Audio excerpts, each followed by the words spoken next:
Hello and welcome to all. प्यारे साथियों, आज के इस वीडियो में हम लोग जो है कंप्लीट करेंगे एक बहुत ही बेहतरीन लेसन को। और ये लेसन होगा जितने भी प्यारे बच्चे जो हैं वो बीए इंग्लिश ऑनर्स में थर्ड पार्ट में जो पहुंच चुके हैं, जो कहाँ पहुंच चुके हैं, थर्ड पार्ट में। और जिन बच्चों का 2025 में जो है फाइनल एग्जाम होने वाला है, यानी कि थर्ड ईयर का जिनका फाइनल होने वाला है। प्यारे बच्चों, हमने फर्स्ट ईयर में जो है आपकी पूरी मदद की। बहुत सारे बच्चे, लगभग 200 प्लस बच्चों ने इसका लाभ उठाया हमारे इस चैनल का। और मुझे भी बड़ा अच्छा लगा कि इंग्लिश ऑनर्स के फील्ड में इतने सारे बच्चों का प्यार मिला और मिल रहा है।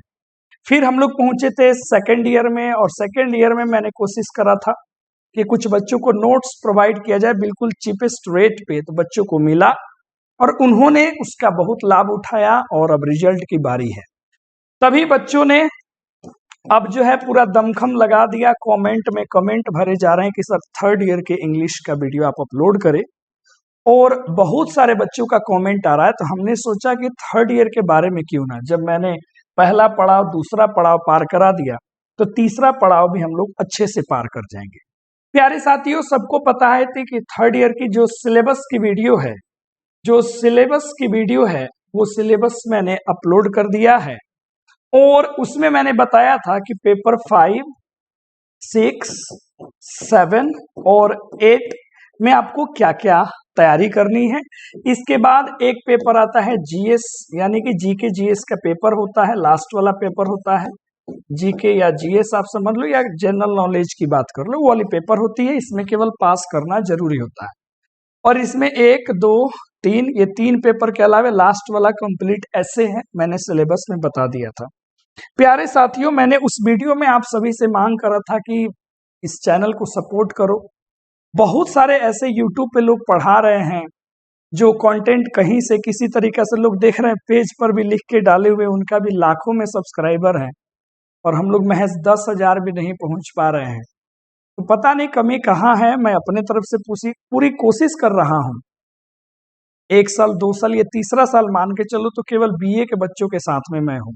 बाकी 11th है, 12th है, उसमें पता नहीं कहाँ पे चूक हो रही है, कोई कमी होगी तभी इतनी जल्दी सफलता नहीं मिल रही है। लेकिन पूरी उम्मीद करते हैं कि थर्ड ईयर का सिलेबस होते होते शायद हम लोग 10,000 का एक छोटा सा आंकड़ा हम लोग पहुंच पाए। तो आइए, अब इस बातों को जब मैं आपसे करना शुरू कर रहा हूं तो बहुत सारे बच्चे वीडियो के स्किप कर देंगे कि मेन बात सर आ जाओ। यही बात होती है ना, टीचर की बात को आप सुनते नहीं हो, सुनते हैं इग्नोर करके अपने काम का चीज आप ले लेते हैं, छोड़ देते हैं। थोड़ी सी टीचर अगर आपके लिए मेहनत कर रहा है, मैं हूं कर रहा हूं, तो मुझे भी एक्सपेक्टेशंस होते हैं कि हमारे बच्चे उधर से अच्छा सा कमेंट करें, लाइक करें, वीडियो को शेयर करें और ज्यादा क्राउड पहुंचाए। क्योंकि अंडररेटेड, किसी ने लिखा था कमेंट में कि मोस्ट अंडररेटेड ये यूट्यूब चैनल है लिटरेचर में, क्योंकि बहुत सारे लोग कुछ ही कुछ करके निकल गए हैं और हम लोग इतने पीछे रह गए हैं। चलिए खैर, अब आपकी मर्जी, ऊपर वाले की मर्जी, जब आप चाहें हमें सफलता दिलाएं। तो आज की इस वीडियो में, ठीक है, आज की इस वीडियो में हम लोग पेपर 5 से लेंगे। प्यारे बच्चों, पेपर 5 से लेंगे। पेपर 5 में जो है क्रिटिसिज्म ही आपको पूरा का पूरा पढ़ना है। और ये क्रिटिसिज्म क्या होता है, सब कुछ आप फर्स्ट ईयर में भी पढ़ चुके हो। आलोचनात्मक दृष्टि से हमें पढ़ना, आलोचना करनी है, ठीक है, क्रिटिसाइज करनी है। अब अलग अलग लेखकों ने जो है विलियम शेक्सपियर की जो क्रिटिसाइज करी है, उन्हीं के बारे में हमें पढ़ना है। और सबसे पहले आज की इस वीडियो में हम लोग पढ़ेंगे बेन जॉनसन के बारे में। ये सब आपने फर्स्ट ईयर में सबके बारे में पढ़ा है, तो बेन जॉनसन की आज बात करेंगे। बेन जॉनसन ने विलियम शेक्सपियर के बारे में क्या कहा था, क्योंकि लगभग बेन जॉनसन और विलियम शेक्सपियर एक ही समय के थोड़े बहुत आगे पीछे थे। और इन्होंने उनके बारे में बहुत चीज कहा था कि जैसे लेस ग्रीक लेस लैटिन नामक ऐसा कुछ इन्होंने कहा था। हमने उसको फर्स्ट ईयर में पढ़ाया था। अब आज बात करेंगे पेपर 5 का। पूरी वीडियो देखना, बाद में स्क्रीनशॉट ले लेना, अच्छे से कर लेना। कुछ बच्चे क्या होता है ना, पहले स्क्रीनशॉट लेके भाग जाते हैं, फिर वो समझ में नहीं आता है उनको कि क्या कहा जाए नहीं कहा जाए, ठीक है। तो आज अब इस वीडियो को ध्यान से देखते हैं। है ना। और इसमें जो डिफिकल्ट वर्ड्स हैं मैंने उसको हिंदी में लिखा है और मैं आपको भी धीरे धीरे देते रहूंगा, ठीक है। चलो आगे बढ़ते हैं। तो बेन जॉनसन और Shakespeare as a critic. Ben Jonson का क्या विचार था शेक्सपियर भाई साहब के ऊपर, किसके रूप में बाबू, क्रिटिक के रूप में, एक आलोचना के रूप में। और यहाँ उसको लेकर के उन्होंने जो टाइटल लिखा है उसका नाम हम लोग आगे देखेंगे कि क्या है। मैंने थंबनेल भी लगा दिया है, डी शेक्सपियर, और एक प्यारा सा शब्द है आप जानते हैं नॉस्ट्रेटिस, डी शेक्सपियर नॉस्ट्रेटिस उन्होंने लिखा, उसी में ये सारी कहानी है। आज आप पढ़ते हैं बेन जॉनसन का पॉइंट ऑफ व्यू क्या था, क्या सोचते थे वो विलियम शेक्सपियर के बारे में। Ben Jonson was primarily a dramatist, ठीक है, आप जानते हैं, पोएट देन अ क्रिटिक। एक आलोचक की तुलना में बेन जॉनसन जी एक ड्रामेटिस्ट थे, एक पोएट थे। 100% ये क्रिटिक नहीं थे, पोएट भी थे, ड्रामेटिस्ट भी थे। A strict follower of classic rules of literature, वो स्ट्रिक्ट फॉलोअर थे, एकदम सख्ती से पालन किया करते थे क्लासिकल रूल्स का, जो पौराणिक नियम कानून था लिटरेचर लिखने का उसका। ही डिस्डेंड का मतलब होता है उपेक्षा करना, इसका मतलब हो गया वही क्रिटिसाइज करना, तो डिस्डेंड का मतलब होता है उपेक्षा करना। The extravagance of Elizabethan poetry, जो एक्स्ट्रा वेगेंजा था, जो एंटरटेनमेंट का साधन था, एक्स्ट्रा वेगेंजा मतलब होता है एंटरटेनमेंट। एलिजाबेथन पोएट्री का जो एक्स्ट्रा वेगेंजा था, जो एंटरटेनमेंट था, उसको वो पूर्ण रूप से क्या करते थे, डिसडेंड किया करते थे, उसकी उपेक्षा करते थे। क्योंकि एलिजाबेथन एज के ही थे विलियम शेक्सपियर, तो इसलिए इस समय जो कोई भी पोएट्री लिखा, खास करके विलियम शेक्सपियर ने, तो इन्होंने उसकी उपेक्षा करी। उपेक्षा का मतलब प्रशंसा का डिपोजिट, आप अपोजिट समझ सकते हैं, माफ करेंगे, और या फिर आप समझ सकते हैं उन्होंने क्रिटिसाइज करा। लिखते हैं आगे कि his critical essays have appeared in Poetaster and Discoveries. दो रचनाओं के नाम आती है, पोएटास्टर एंड डिस्कवरीज। उनकी क्रिटिकल जितनी भी एसेज थी वो इसी में अपीयर हुई, जो आई थी 1641 ईस्वी में, 1641 में आई थी। His critical remarks on his contemporaries such as Spenser, Bacon, Shakespeare are of considerable interest. उन्होंने जो क्रिटिकल रिमार्क्स, उन्होंने जो भी क्रिटिसाइज करा, उन्होंने खास करके इन व्यक्तियों के बारे में ज्यादा लिखा, जैसे बेकन के बारे में, स्पेंसर के बारे में, और इनके इंटरेस्ट थे कौन भाई साहब, तो विलियम शेक्सपियर थे। इनके बारे में इन्होंने बड़ा क्रिटिसाइज करा। He is also one of the first, वो पहले ऐसे थे to put William Shakespeare on the high pedestal from where the bard still commands। बड़े ध्यान से समझना, यहाँ पे कुछ शब्द लिखा गया है। पेडेस्टल का मतलब होता है स्थान, ठीक है, और यहाँ बार्ड कहा जाता है कवि को। कवि में जो महान होते हैं उनको बार्ड कहा जाता है। ऑन द हाई पेडेस्टल, ये पहले ऐसे कवि थे, ये पहले प्यारे बच्चों ऐसे लेखक थे जिन्होंने विलियम शेक्सपियर को रखा। कहाँ रखा विलियम शेक्सपियर को, तो इन्होंने विलियम शेक्सपियर को रखा बहुत ही ऊंचे स्थान पे, बहुत ही ऊंचे स्थान पर इन्होंने रखा, जहां से द बार्ड यानी कि बड़े बड़े कवि स्टिल कमांड्स, जहां से वो अब भी कमांड देते हैं। यानी कि इसका मतलब हुआ कि इन्होंने, बेन जॉनसन ने एक ऊंचा ओहदा दिया विलियम शेक्सपियर को। अब आगे समझ में आएगा, मतलब एक ऐसा नहीं है कि 100% ये क्रिटिसाइज किया करते थे। अब जिसमें जो खूबी है उसके बारे में तो चर्चा करनी है। तो इन्होंने कौन सा ओहदा दिया, तो बार्ड का, जहां से बार्ड लोग अब भी कमांड्स देते हैं, इनको हाई पेडेस्टल पे रखा। कौन, बेन जॉनसन। यानी कि अकॉर्डिंग टू बेन जॉनसन के व्यू से ये ऊंचे ओहदे के लेखक थे। इन हिज ट्रिब्यूट पोयम, जो भी उन्होंने पोएम्स लिखा, ट्रिब्यूट दिया विलियम शेक्सपियर को, for the preface of the first folio of 1623 Jonson is all praised for his talent and legacy. वाह, जो जितना भी पोएम्स लिखा बेन जॉनसन ने, एक तरीके से ट्रिब्यूट दिया विलियम शेक्सपियर को। तो उन्होंने जो भी उसके बारे में लिखा, प्रीफेस दिया। पहला प्रीफेस होता है ना, फर्स्ट फोलियो, फोलियो मतलब होता है पन्ना में, पहले पन्ने में जो उन्होंने प्रीफेस दिया कब, 1623 ईस्वी में, उसमें जॉनसन ने बिल्कुल प्रशंसा किया, बहुत प्रशंसा किया विलियम शेक्सपियर के टैलेंट को और उसकी लेगेसी को, उसके स्थान को, उसकी प्रतिष्ठा को। जो भी उन्होंने लिखा, जो पहला पन्ना होता है, देखो होता क्या है कि इसको हम लोग कहते हैं पेज, और 2 पेज का मिलके एक फोलियो बनता है।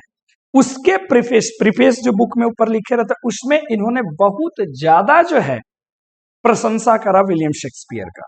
आगे बढ़ते हैं। ही अनहेजिटेटिंगली, बिना हिचकिचाहट के, कॉल शेक्सपियर को ये क्या पुकारा करते थे, सोल ऑफ द एज, उस एलिजाबेथन पीरियड की आत्मा बोला करते थे, बिना किसी हिचकिचाहट के, बेन जॉनसन।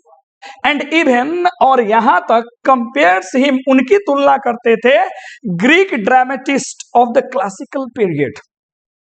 और जो क्लासिकल पीरियड के ग्रीक बड़े बड़े ड्रामेटिस्ट थे, उनसे ये कंपैरिजन किया करते थे विलियम शेक्सपियर का, कि जैसे ग्रीक में बड़े बड़े लेखक लिखा करते थे। इनको लगता था कि विलियम शेक्सपियर उनके बराबर है, जबकि आपने फर्स्ट ईयर में पढ़ा होगा कि विलियम शेक्सपियर के कई सारी ऐसे वर्क्स हैं जो सस्पेशन का काम करती है, जिस पे लोगों ने डाउट करा, क्योंकि उन्होंने भी कॉपी पेस्ट करा है लैटिन और खास करके ग्रीक भाषा से कई सारी स्टोरीज को। फिर भी इनका ओहदा बड़ा है, किनके नजरों में, विलियम शेक्सपियर का ओहदा बड़ा है जॉनसन की नजरों में। आगे लिखते हैं, डी शेक्सपियर नॉस्टरेट्स is probably a brief remembrance of William Shakespeare, appeared in Discoveries 1641 में। ये जो उन्होंने एक लिखा इनके बारे में, क्रिटिसाइज करा, जिसका टाइटल ये था, ये क्या है, ब्रीफ रिमेम्बरेंस है विलियम शेक्सपियर के बारे में, संक्षिप्त जानकारी है विलियम शेक्सपियर के बारे में, जो उनकी रचना आई थी डिस्कवरीज 1641 में, उसमें इन्होंने लिखा था। Jonson declares his love for William Shakespeare quite candidly when he says, for I do love the man and to honour his memory. Candidly शब्द का अर्थ होता है खुल करके, ओपनली। विलियम शेक्सपियर के बारे में वो उनसे प्रेम किया करते थे, उनके प्रेम के बारे में कहते थे, फॉर आई डू लव्ड, मैं अवश्य रूप से प्रेम करा उस इंसान को, एंड टू ऑनर, और मैंने सम्मान दिया उसकी मेमोरी को, उसकी स्मृतियों को, जिसके आधार पे वो अपनी अपनी रचनाओं को लिखा करते थे। आगे की बात है प्यारे दोस्तों, आगे लिखते हैं, he also adds that Shakespeare was honest. वो ये भी मानते थे कि विलियम शेक्सपियर क्या है, ऑनेस्ट है, ओपन है, एंड फ्री नेचर के हैं। विलियम शेक्सपियर एकदम ओपन थे, फ्री नेचर के थे। एंड आगे लिखते हैं, and had an excellent imagination. ये तो था विलियम शेक्सपियर में, एक्सीलेंट इमेजिनेशन था। He displayed in his work brave notions and gentler expressions. उन्होंने अपनी रचनाओं में बेहतरीन ढंग से हर तरीकों को उन्होंने दिखाया। However, begin a classical Jonson, being a classist Jonson doth criticise the superfluousness of expressions in William Shakespeare's writings. अब बेन जॉनसन तो इनको माना करते थे, इतनों से तो समझ में आया, लेकिन इन्होंने क्रिटिसाइज करा है सुपरफ्लुअसनेस का। सुपरफ्लुअसनेस एक शब्द होता है, सुपरफ्लुअस। सुपरफ्लुअस का मतलब होता है excessive use of words.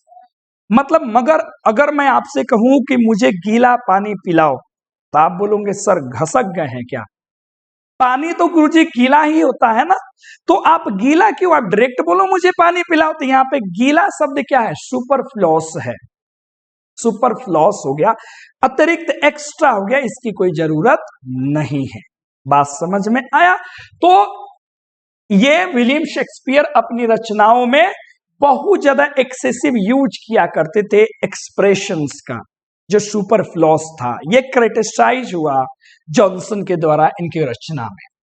Johnson finds many passages Shakespeare ridiculously redundant, बहुत सारे इनको मिले विलियम शेक्सपियर के पैसेजेस जो अनावश्यक थे। रिडंडेंट का मतलब है प्यारे बच्चों अनावश्यक था। क्या था, अनावश्यक था। क्या, उसमें बहुत सारी चीजों को उन्हें रेडेक्सली बिना काम का बेढंगे तरीके से विलियम शेक्सपियर ने लिख दिया था। तो ये मेन क्रिटिसिज्म हो गया, क्रिटिक मतलब जो पार्ट हो गया वो ये है। Most of the critics including Dryden, हम लोग को पढ़ना है, and Dr. Johnson have found Shakespeare's style to be excessive and bombastic on many occasions. Bombastic का मतलब ही प्यारे बच्चों यही होता है, बड़े से बड़े शब्दों से भरा हुआ। विलियम शेक्सपियर बड़े बड़े शब्दों का इस्तेमाल करते थे, एक्सेसिव यूज किया करते थे अपने राइटिंग्स में। और ये केवल बेन जॉनसन नहीं मान रहे हैं, ये भाई साहब ड्राइडन है और डॉक्टर जॉनसन, ये उस सदी के महालेखक है जो भी ये माना करते थे।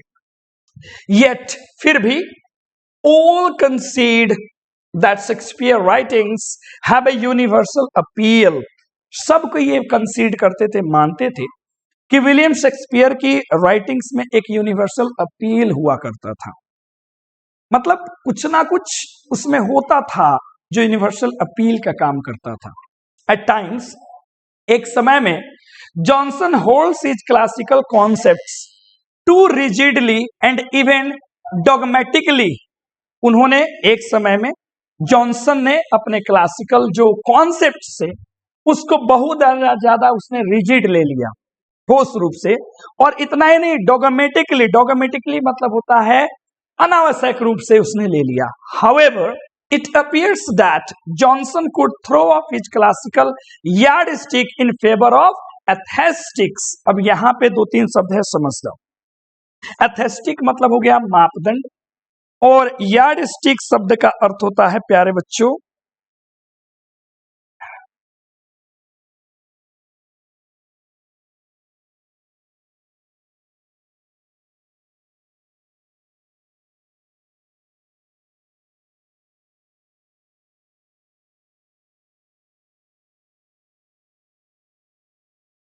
ठीक है, चलो देखते हैं माफ करेंगे। देखो, एथेस्टिक मतलब होता है सौंदर्य से भरा हुआ, और यार्डस्टिक का मतलब होता है मापदंड। तो उन्होंने बताया कि क्लासिकल जो मापदंड है इन फेवर ऑफ क्या हुआ, एथेस्टिक, एस्थेटिक्स, एस्थेटिक्स, ठीक है, सौंदर्य चीजों से बहुत ज्यादा भरा रहता था। He could acknowledge and appreciate beauty when he finds one. जब कभी भी जॉनसन को कुछ भी मिलता था, बेहतर चीज मिलता था, वो उसकी प्रशंसा करते थे, उनका गुणगान किया करते थे। जॉनसन पुट्स हिज फाइनल शील of approval for Shakespeare when he says. Conclusion क्या है, जॉनसन फाइनली क्या बोलते हैं विलियम शेक्सपियर के बारे में? बोलते थे कि, यहां पे समझेंगे क्या बोलते थे कि बट ही रिडीम्ड का शब्द का मतलब होता है मुक्ति दिलाना। रिडीम्ड हिज वाइसेस मतलब बुराइयां, विथ हिज वर्च्यूज अपने गुणों से वो बुराइयों को क्या कर देते थे, दूर कर देते। उनमें एक क्वालिटी थी विलियम शेक्सपियर में कि उनके जितने भी वाइसेस थे अपने वर्च्यू से, अपने सद्गुण से उसको रिडीम्ड कर देते थे, दूर कर देते। There was ever more in him to be praised than to be pardoned. उनमें बहुत ज्यादा चीज होता था, बहुत ज्यादा चीज होता था जिसको माफ करने की तुलना में हम क्या कर सकते हैं, उसका प्रशंसा कर सकते हैं, उसकी मतलब आलोचना ना करके प्रशंसा कर सकते हैं। बहुत ऐसी चीज है जिसको हम क्या कर दे, पार्डन कर दे, छोड़ दे, उसके अलावा बहुत सारी चीज है जिसपे हम उसको प्रेज्ड करें। तो ओवरऑल हमने बेन जॉनसन का नजरिया देखा, उन्होंने प्रशंसा भी करा और एक क्रिटिक कैसे प्रेम से इनके राइटिंग्स के बारे में उन्होंने क्रिटिक्स करा, ठीक है, क्रिटिसाइज करा, आलोचना करा कि कहाँ इनकी राइटिंग में क्या होता था एक्सेसिव यूज। तो एक ही चीज इनको दिखा, सुपरफ्लुअसनेस का, जो दिखता था विलियम शेक्सपियर के राइटिंग में, किसकी निगाहों से? बेन जॉनसन की निगाहों से। तो प्यारे दोस्तों, ये वीडियो आप ही के लिए है, अच्छे से इसको देखो और स्क्रीनशॉट सबका आप ले लो और इसको अच्छे से नोट्स बना के ढंग से आप कर, ठीक है, ये स्क्रीनशॉट आपके लिए है, कर लीजिए आप, ठीक है। चलिए,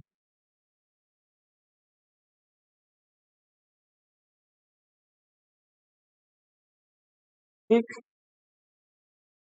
हम्म,